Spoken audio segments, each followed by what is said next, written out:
Assalamualaikum warahmatullahi wabarakatuh and a very good morning to all my students. I hope you are doing fine at home. Okay, how was your holiday? I hope you enjoy your holiday and I hope to see you again in the classroom. Okay, so for today's lesson, okay, we are going to do some vocabulary exercises. So can you please turn to page 150 of your textbook? There are three tasks or exercises. Let's go through one after another. So vocabulary 1. Okay, task 1. Label the pictures showing different kinds of services. Some of the letters are given to help you. Maksudnya, labelkan gambar-gambar yang menunjukkan pelbagai jenis perkhidmatan. Beberapa huruf telah diberikan untuk membantu anda. Okay, number 1. What picture is that? Okay, this is a picture of fire brigade. F-I-R-E, fire brigade, B-R-I-G-A-D-E, fire brigade. Number 2, police, P-O-L-I-C-E, police.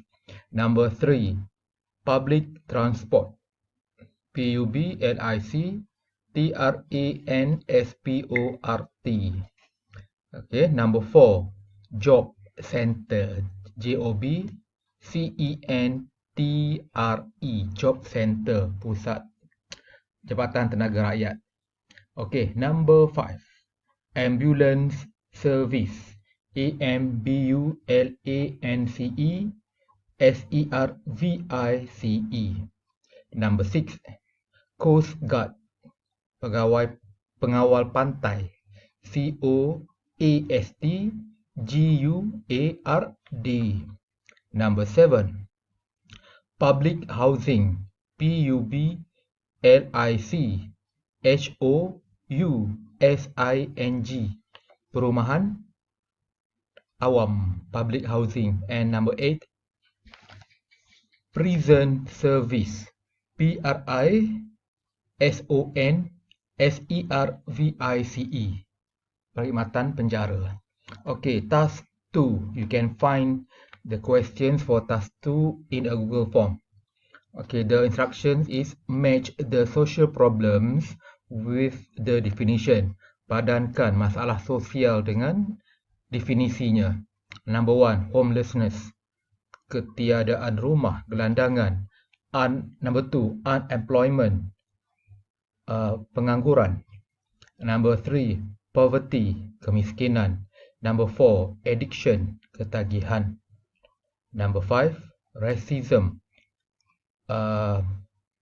Racist means perkauman. Number 6, physical disability, OKU, ketidakbolehan fizikal, cacat fizikal. Number 7, mental illness, penyakit jiwa. And number 8, bullying, bully. So you need to match, okay, these social problems with the correct definitions. Okay, number 3, task 3, choose the correct answers. Pilih jawapan yang betul, either A or B. You have to read the question carefully and choose either A or B.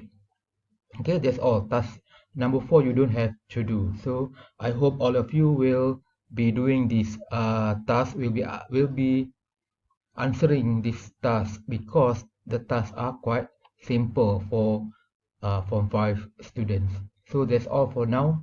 Okay, have a nice day and enjoy yourself. Assalamualaikum warahmatullahi wabarakatuh.